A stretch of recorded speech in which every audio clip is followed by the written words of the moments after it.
Yo insisto en que fue Freddy, porque él fue la última persona, la última parte donde ella estuvo.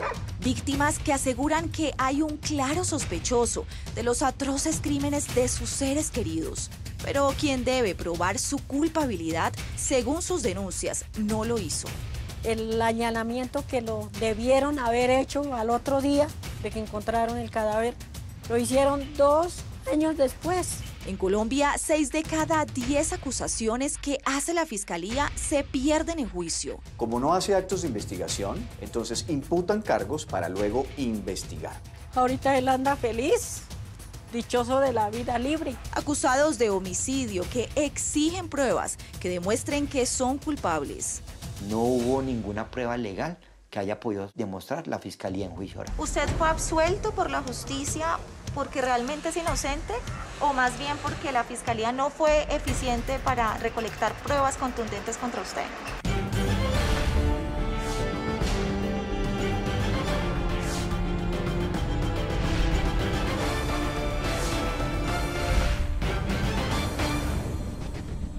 Buenas noches. El homicidio es un delito grave en cualquier parte del mundo, pero en Colombia hay una cifra alta de impunidad. Los responsables muchas veces no son identificados y hay casos en los que se identifica un sospechoso y se establecen claros indicios para acusarlo. Pero debido a fallas en la investigación, no se demuestra su culpabilidad y terminan absolviéndolo. Pues eso es lo que Clara Nubia González denuncia que ocurrió en el caso del homicidio de su hija de 16 años. Según expertos consultados por Séptimo Día, la Fiscalía estaría perdiendo el 60% de los casos que lleva a juicio. Laura Hincapié investigó el grave problema de una justicia sin pruebas.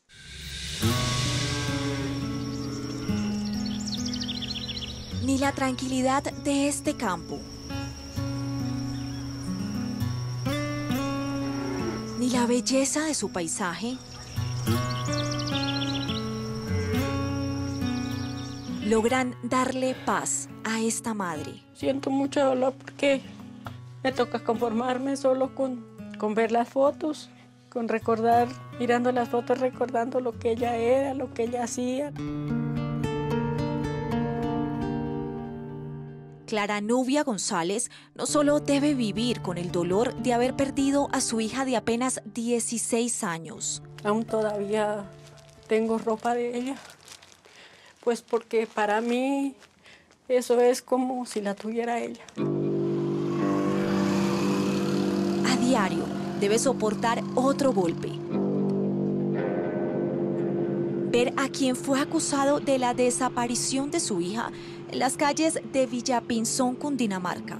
Y eso es lo que más me duele, por el mal manejo que la Fiscalía tuvo en el caso de mi hija. Ahorita él anda feliz, dichoso de la vida libre. El principal sospechoso del caso es paradójicamente un sobrino de Clara. Pero la familiaridad no impide que la mujer lo señale como culpable. Porque él fue la última persona, la última parte donde ella estuvo. Su sobrino es él, Freddy Alexander González. La Fiscalía General también lo acusó de ser el asesino. Sin embargo, que a ese caso le hizo falta mucha investigación. ¿Por qué Freddy Alexander está libre en las calles? ¿Cuál es la denunciada falla en la justicia que está haciendo que Clara Nubia y miles de colombianos más carguen la cruz de la impunidad? La justicia de este país es lo peor que hay.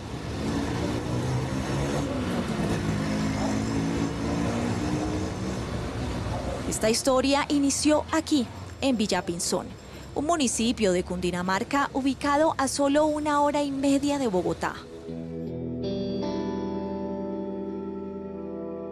En el año 2011, la hija menor de Clara Nubia tenía 16 años. Ella era una niña muy juiciosa. Ella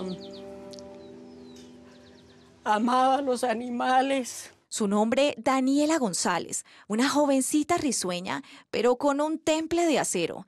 Jairo González es su hermano mayor. no se dejaba de nadie. Le gustaba mucho decir las cosas como son, así como dicen vulgarmente, sin pelos en la lengua. A su corta edad, Daniela ya se veía como una atractiva mujer. Era muy bonita, tenía un buen cuerpo, bueno, físicamente era muy bien. Y tenía muchos admiradores, entre ellos, según su madre, su mismo primo Freddy González. Él no la dejaba para nada, se obsesionó totalmente con ella. Fuera donde fuera ella, tenía que ir él. Una compinchería que Jairo no veía con buenos ojos. Una vez ella compró un teléfono y el man vino y se lo llevó y lo esculcó y le borró las fotos.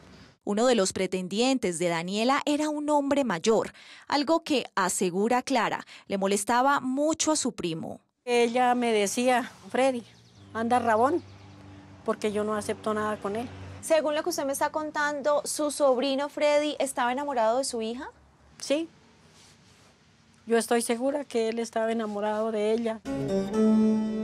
Para el 5 de octubre del 2011, la joven pasaba la tarde en su casa, pero de repente tuvo una fuerte pelea con su hermano. Unos baffles de un televisor, entonces ella siempre tenía la costumbre de que cuando había una discusión acá en la casa o algo, entonces salía, se iba. Se iba casi siempre para la casa de Freddy. Ese día no fue la excepción. Y la vi cuando llegó allá, ahí en eso, y subió la lomita y llegó a la casa. ¿Allá vive su sobrino Freddy? Vive mi sobrino con mi cuñada, con la mamá. Y con ellos era usual que Daniela pasara la noche. Al día siguiente, Clara se encontró con Freddy. Le dije, Freddy, ¿Daniela se quedó allá? Dijo no, ella fue ayer tarde, le di unos tintos y recibió una llamada y bajó corriendo hacia la central. La carretera central de Tunja a Bogotá. Clara se preocupó. Le marqué al celular y ya sonaba apagado. Pasaron 3 días y Daniela no aparecía. Algo extraño había ocurrido. Fui a colocar el denuncio, sí, que Daniela se había desaparecido. En el CTI del municipio vecino de Chocontá registraron el caso, pero según Clara asumieron su búsqueda como la pataleta de una joven que se fue de la casa. Se supone que ellos son los que tienen que investigar, que tienen que indagar, que tienen que, sí, salir.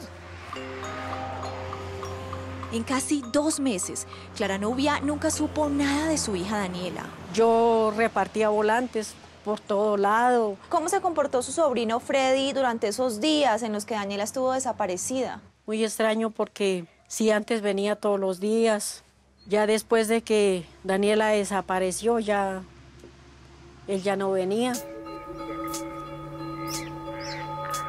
La tarde del 24 de noviembre del 2011, el habitual frío de este municipio se sintió con más intensidad en estas fincas de Villapinzón. Vine a sacar el agua y entonces veí como que había como grasa. Cogí un palito como este y lo introduje allá al agua y levanté para arriba y cuando salió una bolsa negra. La campesina Leonilde Guevara le daba de beber a su ganado cuando hizo un macabro hallazgo. Cuerpo blanco, gusanos le salían por el medio de las piernas. Llega la policía y dijeron efectivamente que era un cadáver. El cuerpo apuntó de inmediato a Daniela González, la jovencita de 16 años que estaba desaparecida. Ese mismo día a Clara le confirmaron que era su hija. Yo no sé cómo quedé. Yo quedé muy mal. Porque, o sea, yo no lo podía creer. La adolescente había sido asesinada de una forma brutal. Ella tenía su carita raspada, la cabeza abierta, acá en esta parte abierta. Ya no tenía cabellito. Tenía las manos amarradas y su cuerpo solo lo cubría una chaqueta de hombre. Lo primero que yo pensé fue el Freddy. fue mi sobrino, por la obsesión que él tenía con ella. En esta alberca fue encontrado el cuerpo de la joven Daniela González. Este lugar está ubicado a solo 500 metros de la casa de su primo Freddy González, a quien ella fue a ver el día que desapareció y la última persona que la habría visto con vida. Este hecho lo convirtió a él en el primer sospechoso de este crimen atroz. Mi esposo le dijo, asómese a ver si de pronto sí es el de su prima. Dijo, de pronto sí es ella, de pronto no, dijo. Y se retiró, eso sí, se retiró rápido, lejos, así, como nervioso. Yo de una les dije, fue Freddy que la mató. La familia de Daniela le insistió al CTI de la Fiscalía, que asumió el caso, en su principal y único sospechoso. Más que fue el último que lo vio, pues blanco es gallina lo pone. Un sentido común que la familia pensó que los investigadores iban a seguir. Sin embargo, cuando encontraron el cadáver y como el presunto sospechoso era Freddy, se supone que tenían que hacer el allanamiento allá. Pero según Clara, el fiscal a cargo, Luis José Pava, no ordenó en ese momento un allanamiento a la casa del primo de Daniela, donde fue vista por última vez con vida. La misma vivienda estaba ubicada a solo 580 metros del hallazgo del cuerpo. Se supone que cuando pasa un caso así, de inmediato indagan, buscan, preguntan a los vecinos. Aquí no hicieron nada. Lo que sí hubo fue una entrevista en la que Freddy, según Clara, dijo esto. Ella fue ayer tarde y recibió una llamada y bajó corriendo. Si ella recibió una llamada, como aseguró Freddy, el registro se podía verificar con la empresa operadora a través de un análisis link. Otra prueba técnica que el fiscal, denuncia Clara, se tardó en ordenar. Él no hizo absolutamente nada, nada es nada. Pasaron los meses y por el cruel homicidio de una menor de edad, al parecer asesinada por su condición de mujer, no se ordenó, según Clara, ni una sola prueba técnica para hallar a su asesino. Lo hicieron 2 años después. ¿Se imaginan ustedes 2 años después qué podían encontrar? Solo 2 años después, Clara afirma que se hizo un allanamiento a la casa de Freddy González, donde hallaron algo sospechoso. Él tenía un fetiche como con las películas así como de pornografía, así como de asesinatos y violaciones. Él veía mucho una película, Desde mi cielo se llama la película. Y es ahí donde muestran ahí cómo matan a una muchacha y la violan y después el man esconde todo. Un perfil para la fiscalía de un posible asesino. Por eso, según Clara, volvieron a su casa y buscaron con luces forenses rastros de sangre. Pero habían pasado 2 años desde la fecha del crimen. Ya que, ¿qué podían encontrar? Nada. También se ordenó el análisis al celular de Daniela. El resultado parecía predecible. En el celular no encontraron llamadas entrantes a esa hora. Para la fiscalía, Freddy mintió cuando dijo que la joven recibió una llamada y se fue de su casa. Por eso, a principios de 2018, casi 7 años después del atroz crimen, y cuando el caso ya estaba en manos de otra fiscal de Chocontá, Marta Cristancho, se incluyó ese análisis y las versiones acusatorias de la familia para imputar cargos por homicidio agravado a Freddy González. La imputación es uno de los actos más importantes dentro del proceso penal y allí el fiscal tiene que ir como si fueran para un juicio, con todos los elementos probatorios. Quien sentencia la relevancia de una imputación de cargos es Julián Quintana, exdirector del CTI. Le pedimos que analizara la acusación que hizo la Fiscalía en el caso de Daniela. ¿Usted cree que la Fiscalía realmente tenía pruebas para ganar en juicio? No existían las suficientes pruebas para acreditar la responsabilidad de esta persona, teniendo en cuenta que no había una prueba directa y desde los indicios la Fiscalía no logró construir la responsabilidad de esta persona. Luego de que la fiscal Marta Cristancho le imputara cargos a Freddy González, el caso pasó a manos de otro fiscal del municipio de Chocontá, Emiro Camacho. Ese caso lo encontré yo en la etapa del juicio. Freddy enfrentó su proceso en libertad Y en un juicio donde la fiscalía habría llegado desarmada, ¿qué creen que pasó? Pues la juez lo exoneró de cargos. El 1 de agosto de 2019, el Juzgado Penal del Circuito de Chocontá absolvió a Freddy González por el delito de homicidio agravado. Pero también, según Clara, le hizo un jalón de orejas a la fiscalía. La juez lo que dijo fue que el proceso seguía, que porque tenían que indagar más, que tenían que investigar más, que no habían las suficientes pruebas. Es decir, que la misma juez resaltó que no había una buena investigación. Sí. Para Clara, Freddy no fue absuelto porque en realidad era inocente, sino porque la fiscalía investigó tarde, muy tarde, cuando no era posible encontrar pruebas técnicas para demostrar su culpabilidad. Como no hace actos de investigación, entonces imputan cargos para luego investigar. El destino del proceso es o bien la preclusión de la investigación o bien la absolución. El abogado penalista Miguel Ángel del Río afirma que la falta de pruebas de la fiscalía a la hora de imputar, como ocurrió en el caso de Daniela, se habría convertido en una tendencia. Las personas están siendo absueltas con ocasión a la incapacidad o a la precariedad de la investigación. Eso redunda entonces en desconocer si en realidad fue absuelto porque no existían elementos materiales probatorios o por la deficiencia de la fiscalía. Una fiscalía que hoy, según las cifras de la Corporación de Excelencia a la Justicia, está perdiendo el 60% de los casos que lleva a juicio. Es considerada realmente delito. Leonardo Beltrán es el subdirector de la entidad. Las cifras lo dicen todo. Si la cifra está reflejando que de 10 casos estás de alguna manera perdiendo 6, eso de entrada pone de presente que no está siendo suficientemente efectivo. Pero, ¿qué responde Freddy González frente al asesinato de su prima Daniela? ¿Usted fue absuelto por la justicia porque realmente es inocente o más bien porque la fiscalía no fue eficiente para recolectar pruebas contundentes contra usted? Sus respuestas al regresar. La madre de Daniela González no se rindió y buscó otras instancias judiciales para lograr que condenaran al que ella consideraba el asesino de su hija. ¿Lo logrará? Ya les contamos. A partir de este momento, opine con el hashtag #imputaciones. Ya regresamos. Para la familia, digamos que la fiscalía es responsable de que este caso esté impune. ¿Sé qué le responderían?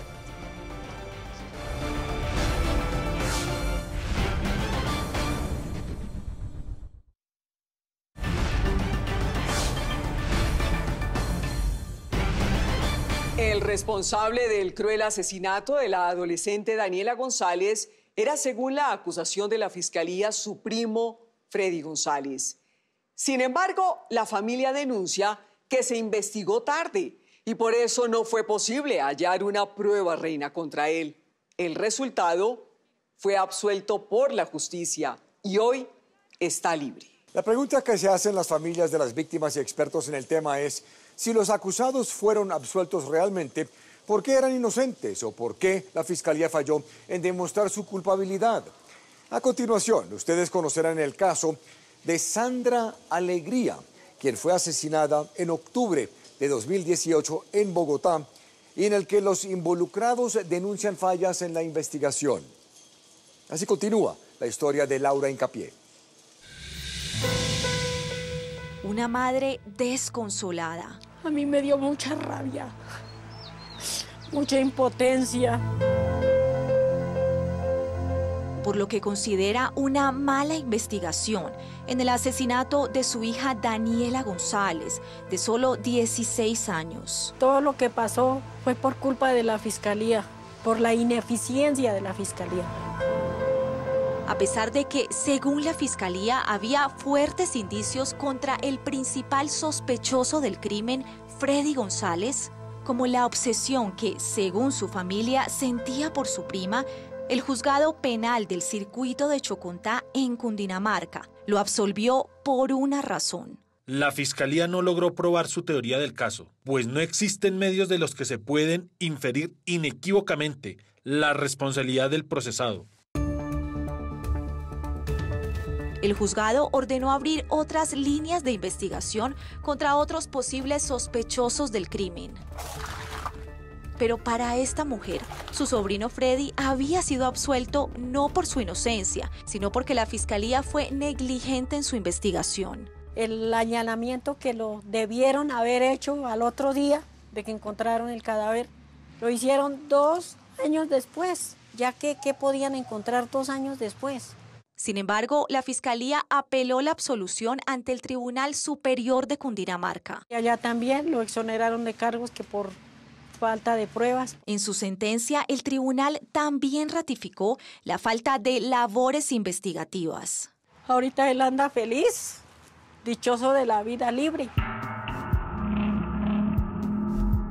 ¿Pero qué responde la fiscalía frente a estas denunciadas fallas?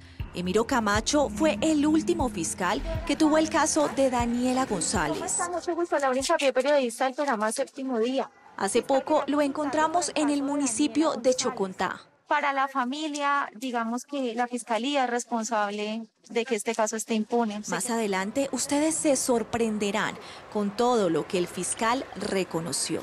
Yo cuando llegué en la etapa del juicio ya me quedaba difícil enderezar ese caso.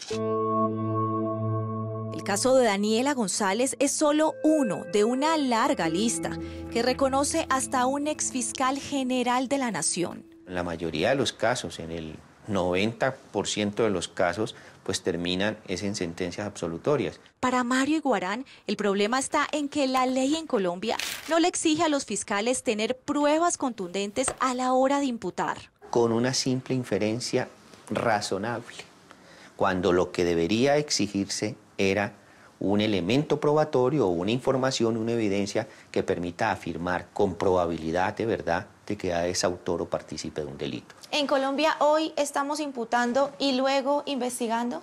Sí, realmente a veces se imputa sin los suficientes elementos. Imputar y luego investigar. Un grave error en los procesos judiciales, según los expertos, que podría estar haciendo camino en otro caso. ¿Por qué la fiscalía se durmió? ¿Dónde están las pruebas? ¿Dónde están esas pruebas? Luz Marina Carvajal es otra madre en esta historia que clama justicia para el crimen de su hija Sandra Milena Alegría, una atractiva bogotana de 35 años. Era una hija perfecta, echada para adelante, trabajadora, luchadora. En octubre de 2018, Sandra se acababa de casar con su novio Billy Hernán Ortiz. Ella era una mujer bastante hogareña, muy alegre, dedicada a su hogar, dedicada a su hijo. Un hijo que fue producto del primer matrimonio que Sandra sostuvo con este hombre, Rodolfo Andrés Pérez. Iniciamos como una relación de expareja, ¿sí? O sea, que realmente lo que nos ataba y lo que nos seguía uniendo ya era únicamente el tema del niño. Como muchas exparejas con un hijo en común, Sandra y Rodolfo discutían en ocasiones. Pero eran cosas realmente muy normales que se daban siempre una solución a través del diálogo. Pero en una noche ruidosa de Bogotá, esta historia tomó un trágico rumbo cuando las autoridades recibieron un llamado de auxilio desde la casa de Sandra. La escena que encontró la policía el 10 de octubre de 2018 en esta unidad ubicada en el noroccidente de Bogotá era dantesca. Hallaron el cuerpo sin vida de Sandra Alegría, pero también encontraron gravemente herido a su esposo Billy Hernán Ortiz, quien de inmediato fue trasladado al hospital más cercano. Contesté y me dijo que hablaba con el investigador fulano de tal. Yo le dije, ¿qué le pasó a mi hija? Dios, Sandra está muerta. La mujer de 35 años había sido brutalmente asesinada con un arma blanca. ¿Se imagina el sufrimiento de mi hijita en ese momento?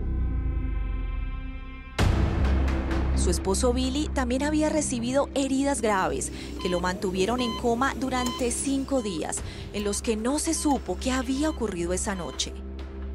Pero cuando despertó, contó algo que dejó perplejas hasta las autoridades. Cuando abro la puerta, la primera imagen que yo veo está él sentado, de medio lado, en mi sala, tenía un pasamontañas, pero solamente en la parte de arriba, se le veía la parte de arriba. Y yo lo primero que le digo es, Rodolfo, ¿usted qué hacía aquí?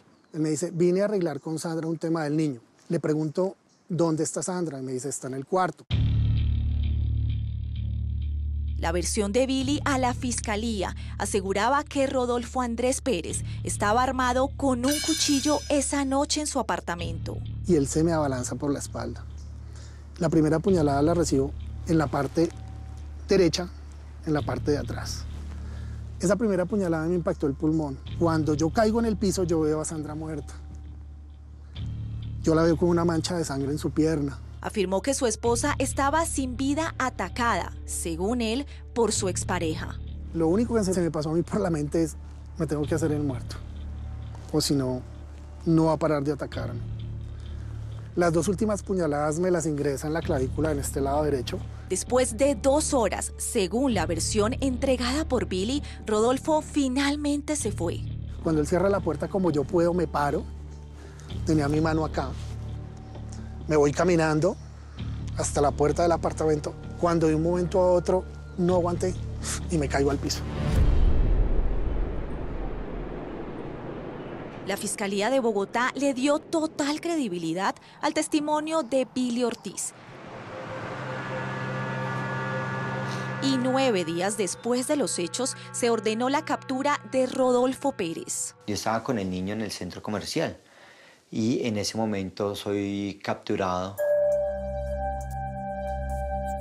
Al día siguiente, la Fiscalía le imputó el delito de feminicidio por el asesinato de su expareja Sandra Alegría y tentativa de homicidio por el ataque a Billy Ortiz.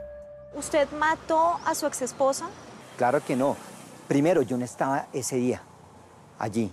Yo estaba en un partido de fútbol lejano al lugar de los hechos. El mensaje que yo les doy es muy contundente. Rodolfo lo negó todo, tal como lo hizo en una reciente entrevista con Séptimo Día. ¿Por qué me acusan de algo que yo no cometí? Sin embargo, estuvo recluido 6 meses en la cárcel distrital de Bogotá, hasta quedar libre por vencimiento de términos. Y en diciembre de 2019 inició el juicio en su contra. Rodolfo Andrés Pérez Rodríguez debe ser condenado como autor responsable de los punibles de feminicidio. La fiscal Alejandra Castaño destapó sus cartas contra Rodolfo Pérez, entre ellas estos videos de las cámaras de seguridad del conjunto donde ocurrieron los hechos. En esta imagen se ve a las 8:44 de la noche a un hombre de camiseta amarilla y aspecto sospechoso ingresar por la portería. Posteriormente, otra cámara lo capta en la torre donde vivía Sandra. 23 minutos después, las cámaras registraron el ingreso de Billy Ortiz por la misma torre. Y a las 10:58 de la noche, 2 horas y 14 minutos después de ingresar, el mismo hombre sospechoso sale por el sótano de la torre con una bolsa y un palo de escoba en las manos. Para la Fiscalía, este hombre de gorra, tapabocas y peluca es Rodolfo Pérez, el exesposo de Sandra Alegría. En el video se ve la estatura de él, se ve su contextura física, se ve el caminado, los ademanes que él tenía.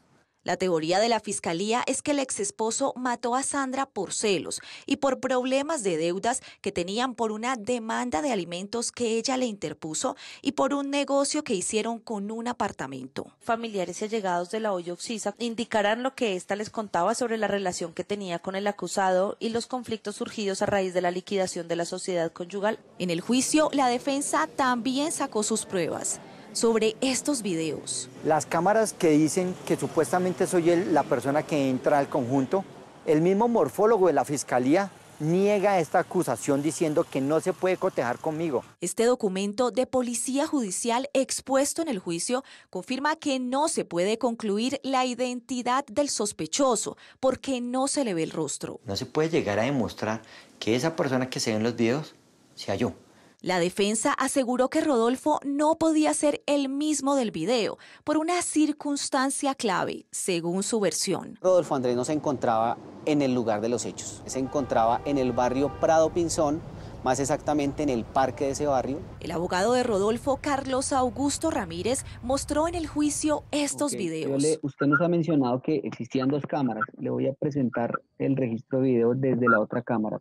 En ellos se ve a un hombre que, según la defensa, es Rodolfo, caminando junto a su hijo a las 7:01 de la noche, en una calle que conduce a la cancha de fútbol. Aquí en la lavandería hay 2 cámaras. Efectivamente, tanto en la del costado norte como en la del costado sur, nos vemos con mi hijo ese día. La primera sobre las 7:01 y la segunda sobre las 8:10. La defensa también presentó esta planilla como prueba de que el día de los hechos Rodolfo jugó un partido de fútbol de 7 a 8 de la noche y 5 testigos ratificaron en el juicio su presencia en este lugar. Es imposible, Laura, que yo haya estado en 2 lugares al mismo tiempo, que yo haya supuestamente, según este señor Billy, tenido la capacidad de jugar un partido de fútbol, ir a dejar a mi hijo, cambiarme, según él, disfrazarme, salir corriendo hacia donde ellos vivían y perpetuar lo que, según este señor, perpetué o realicé.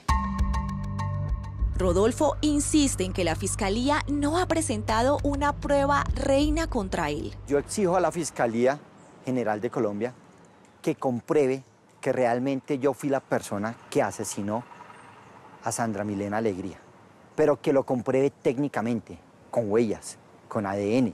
¿A usted en algún momento de la investigación le tomaron muestras de su ADN? Nunca, y yo llevo 3 años del proceso, en los cuales he ido a todas las audiencias. En la escena del crimen también se encontró un arma blanca. Sin embargo, Séptimo Día conoció este documento de medicina legal que afirma que fue contaminada al momento de su recolección, por lo cual no es posible hacer un cotejo. Esa evidencia le hubiera permitido a la Fiscalía someterla a una serie de valoraciones forenses para poder corroborar si esas huellas eran o no del señor Rodolfo. En el palo de escoba que cargaba el sospechoso se halló un pelo que, según lo denuncia la defensa, tampoco fue sometido a una prueba forense. ¿Por qué no aparezco yo en ninguna de esas pruebas? Porque nunca hicieron una investigación profunda.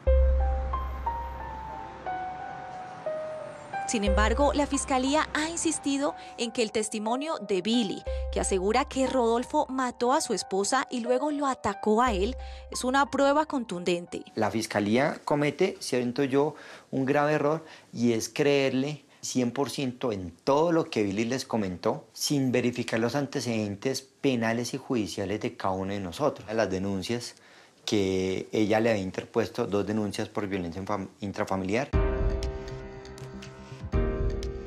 En el juicio se dieron a conocer estas denuncias de Sandra contra Billy, en las que ella lo acusó de amenazarla con matarla con un cuchillo si la veía con otro hombre. Yo nunca he tratado de ocultar esto ante los medios, la misma familia de ella lo sabe, pero sabe que fue algo más de impulso de una mujer con ira, más que en realidad hubieran sucedido cosas que traspasaran la violencia intrafamiliar. La defensa de Rodolfo insiste en que usted está mintiendo. Nunca. Yo no tengo ningún tipo de motivos para tratar de incriminarlo a él injustamente. Se cree que sí hubo una tercera persona esa noche en el apartamento, que sería este hombre sospechoso que se ve en el video, pero que no se logró identificar. Solo un juez decidirá si Rodolfo Andrés Pérez es culpable o no del crimen de su expareja Sandra Alegría y del ataque a su esposo Billy Ortiz. Sin embargo, para fuentes consultadas por Séptimo Día, la Fiscalía habría fallado en su investigación. La prueba reina que ellos tienen es el testimonio de la pareja de ella. Hoy en día las versiones tienen que ser corroboradas de manera periférica, sobre todo con la prueba científica. Una agresión como estas deja evidencia por todo lado. ADN, muestras en las uñas, muestras en el lugar de los hechos.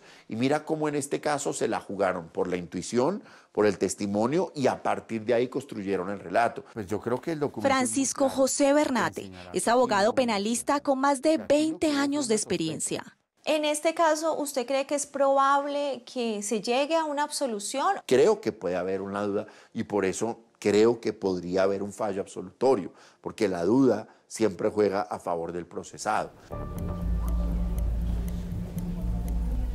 para evitar que el juez dude es que la Fiscalía, como lo aseguran expertos y exfiscales, debe llegar armada al juicio.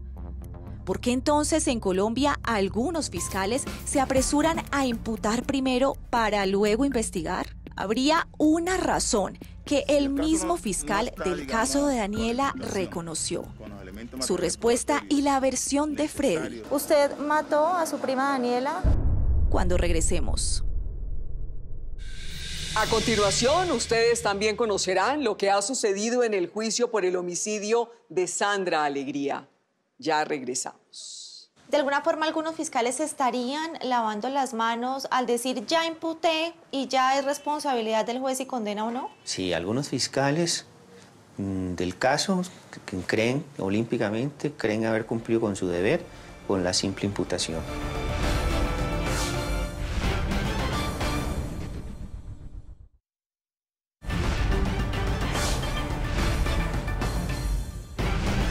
En otros países del mundo, cuando la Fiscalía acusa a alguien de un delito, es porque tiene todas las pruebas para demostrar su culpabilidad.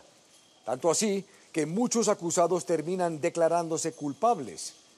Pero en Colombia, según los expertos consultados por Séptimo Día, algunos fiscales estarían llegando a juicio sin las suficientes pruebas.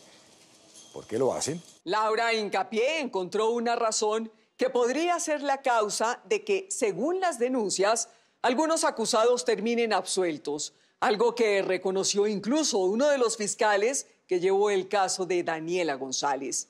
Por su parte, ¿qué dice Freddy González sobre las acusaciones contra él?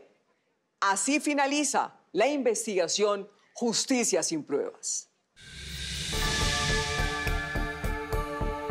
Acusar sin pruebas. Y a ese caso le hizo falta mucha investigación.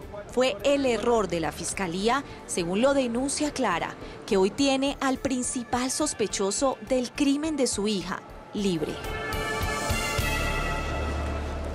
La muerte de la niña se quedó prácticamente en la impunidad. Absoluciones como la de Freddy González, según expertos consultados por Séptimo Día, ocurren porque algunos fiscales estarían llegando desarmados al juicio, contrario a lo que ocurre en otros países con justicias efectivas. La Fiscalía nunca irá a juicio sin pruebas. Esther Alcaraz es abogada y fue fiscal en Miami, Florida. En Estados Unidos es probable que un fiscal no investigue lo suficiente y acuse solo con indicios. Absolutamente no. Debes tener pruebas y el mejor tipo de evidencia es la evidencia física. Muestras de ADN, huellas, videos que le permiten a la Fiscalía acorralar a su acusado. ¿Qué porcentaje en promedio ganan los fiscales en Estados Unidos? El 90% de los casos recibe una condena. La evidencia es tan abrumadora que la gran mayoría de la gente acepta la declaración, aceptan la sentencia y el castigo, sin necesidad de ir a juicio. Mientras en Colombia, 6 de cada 10 acusados, según estudios, son absueltos en juicio.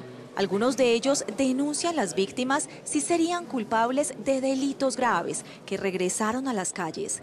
Pero, ¿por qué ocurre esto? Este problema en la investigación puede ser abrogado a la gran cantidad de casos que tiene la Fiscalía, que a veces los investigadores no tienen la capacidad para abordar de manera detallada cada caso. A la ya diagnosticada congestión judicial se suma, según el exdirector del CTI, Julián Quintana, la falta de recursos técnicos para investigar. Hay que fortalecer mucho los organismos de policía judicial desde el punto de vista de investigación forense. Pero existe otra razón detrás del alto número de acusaciones que pierde la Fiscalía. Yo tengo ya más de 20 años de estar en esto. Emiro Camacho es el último fiscal que tuvo el caso de Daniela González. Hace poco lo entrevistamos en Chocontá, Cundinamarca, donde reveló algo que explicaría por qué un fiscal se apresura a imputar sin evidencias. En la Fiscalía, el fiscal anterior general de la Nación, el doctor Néstor Humberto Martínez Neira, señaló unas metas para imputar cargos. Entonces, algunos colegas, con el fin de cumplir esas metas, hacen imputaciones de esa forma que quedan mal hechas. Con el solo hecho de imputar ya están dando un resultado. Para cumplir unas metas, para llenar una estadística. Evaluar a los fiscales por el número de imputaciones y no por las condenas, una cuestionada conducta que reconoce el mismo exfiscal general Mario Iguarán. Considero, y hay que decirlo con toda sinceridad y con toda la lealtad, que la evaluación debería ser no por el número de imputaciones, sino por el número de sentencias condenatorias que se logren. De alguna forma, algunos fiscales estarían lavando las manos al decir ya imputé y ya es responsabilidad del juez si condena o no. El fiscal de cada caso cree cumplir con la imputación, y si el día de esto fracasa esta investigación y termina una sentencia absolutoria, pues quien debe responder es la institución y no él. Y como en Colombia los procesos judiciales funcionan así, un fiscal imputa cargos, pero en muchos casos se va y es otro fiscal el que llega a seguir con el juicio. Si el primer fiscal acusó sin pruebas, el segundo fiscal es quien debe asumir esa débil acusación, que muchas veces termina perdiendo en juicio. Yo cuando llegué en la etapa del juicio ya me quedaba difícil enderezar ese caso. Eso es lo que Emiro Camacho explica le ocurrió cuando llegó al juicio contra Freddy González, acusado de asesinar a la joven Daniela. ¿Usted en el fondo sabía, fiscal, que usted iba a perder ese caso? Yo no tenía una prueba fuerte y así se lo informé al director seccional de Fiscalía en esa época. La Fiscalía no tenía vocación de éxito en ese caso. Para la familia, absuelven a Freddy González no porque sea inocente, sino porque la Fiscalía fue ineficiente en demostrar su culpabilidad. Porque la Fiscalía no probó el caso, no probó la teoría del caso. ¿No cree que esas fallas en la Fiscalía tienen hoy este crimen impune porque no se sabe quién es el asesino? Ahí se hubo una compulsa de copias contra otras personas que también resultaron sospechosas en ese caso, que no fueron investigadas. Pero Clara asegura ni siquiera saber si efectivamente la Fiscalía investigó a otras personas. Que la Fiscalía General de la Nación... Pero, ¿qué responde el fiscal general Francisco Barbosa frente a esta denunciada ineficiencia de la Fiscalía? Solicitamos insistentemente una entrevista con él. Queríamos preguntarle también por la forma como se está evaluando a los fiscales y si eso estaría motivando a que primero imputen y luego investiguen, al punto que terminan perdiendo los casos, como lo evidenciamos en Séptimo Día. Sin embargo, el fiscal general no aceptó responder nuestras preguntas frente a esta denuncia. Ahorita él anda feliz, dichoso de la vida libre. A pesar de que, según la Fiscalía, fuertes indicios señalaban a su sobrino como el principal sospechoso del crimen, Freddy González fue absuelto en 2 instancias judiciales. Y la justicia no pudo determinar quién es el asesino. El pasado 19 de abril encontramos a Freddy en las calles de Villapinzón, Cundinamarca. Mucho gusto, Laura Incapié del programa Séptimo Día. Lo que dice la familia es que realmente a usted lo absolvieron fue porque la Fiscalía no hizo una buena investigación y no porque usted sea inocente. Soy inocente y más que todo, no fue porque no hayan hecho una buena investigación, sino porque mi tía a toda hora se metía. Cada rato me acusaba a mí, entonces ellos se basaron en lo que ella decía y se fueron contra mí. ¿Por qué el cuerpo de Daniela, Freddy, aparece a solo 500 metros de su casa?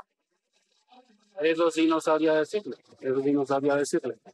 porque sencillamente por eso es que me acusaron a mí. ¿Cómo es que un asesino cuando mata a alguien no lo va a dejar al pie de la cama? Siempre lo mata y la deja bien lejos. La última vez que vieron con vida a Daniela estaba entrando a su casa. Sí, eso supuestamente es lo que dice. Pero en sí, ella llegó y así mismo salió. Porque ella recibió una llamada, duró un rato hablando y luego se fue. Según la mamá y el hermano de Daniela, ¿usted está obsesionado con ella? No, eso es totalmente falso.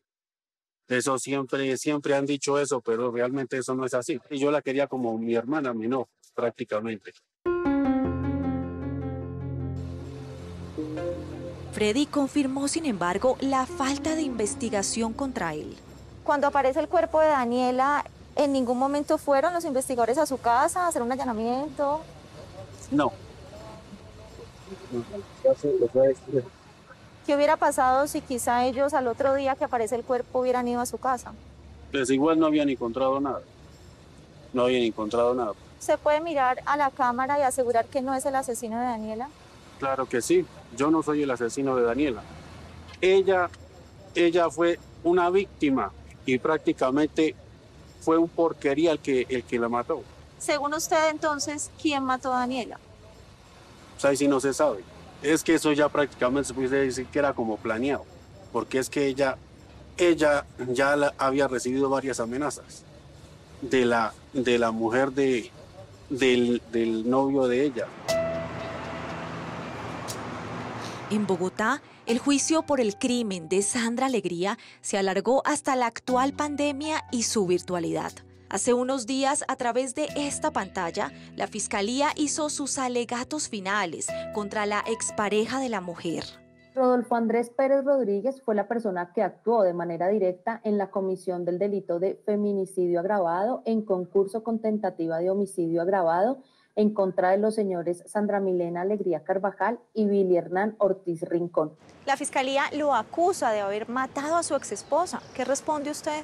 Esa es la indignación mía como persona, como ser humano, que dijeron en un juicio una cantidad de barbaridades, las cuales nunca, Laura, pudieron comprobar. En cambio, dentro de la defensa nosotros pudimos debatirle todo. Contratamos morfólogos, psicólogos forenses, psiquiatras forenses y 5 testigos que me dieron ese día. Rodolfo insiste en que la Fiscalía no demostró su culpabilidad. Reto, Laura, a la Fiscalía a que compruebe que yo soy esa persona técnicamente que cometió el delito del asesinato de mi expareja, pero de una manera técnica, no de que dijeron, no de que nos contaron, no es que les parece. Aunque los testimonios sí son evidencias importantes en un juicio, según expertos, se debe corroborar su credibilidad con otros elementos probatorios. La última palabra en este caso la tiene la juez, que dará su fallo el próximo 23 de junio. Luz Marina solo quiere saber la verdad. Se imagina el sufrimiento de mi hijita en ese momento. Y yo sin saber quién me le hizo eso.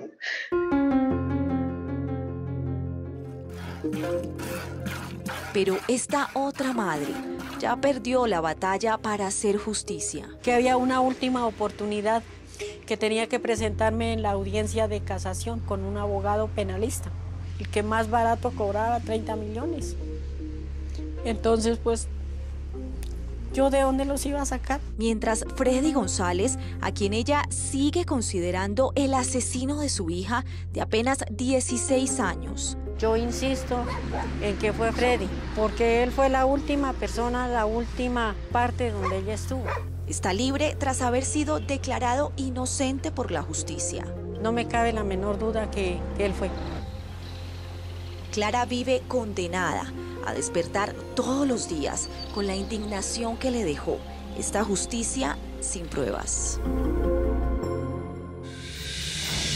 Aumentar el número de fiscales, mejorar la capacitación de los investigadores y disponer de más recursos técnicos y tecnológicos son algunas de las acciones que, según expertos, deben tomar la Fiscalía para evitar que esto siga sucediendo.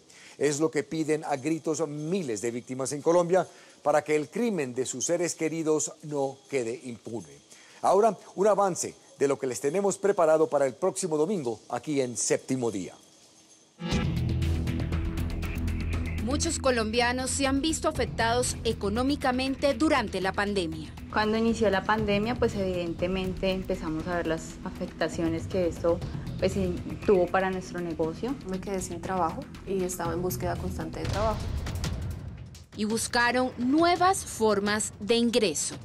El negocio era que ellos nos ayudaban a sacar la camioneta y ellos nos daban un contrato de trabajo por 3.600.000. Supuestos nuevos negocios que se convirtieron en una pesadilla. Angustia porque pues es el plante de mi negocio, ¿sí? Y encontrar un empleo para trabajar desde casa se convirtió en un sueño frustrado. Y les planteé una idea de un ingreso, una comida para su hogar y la gente lo toma. Y pues es realmente triste ver que alguien juegue con eso.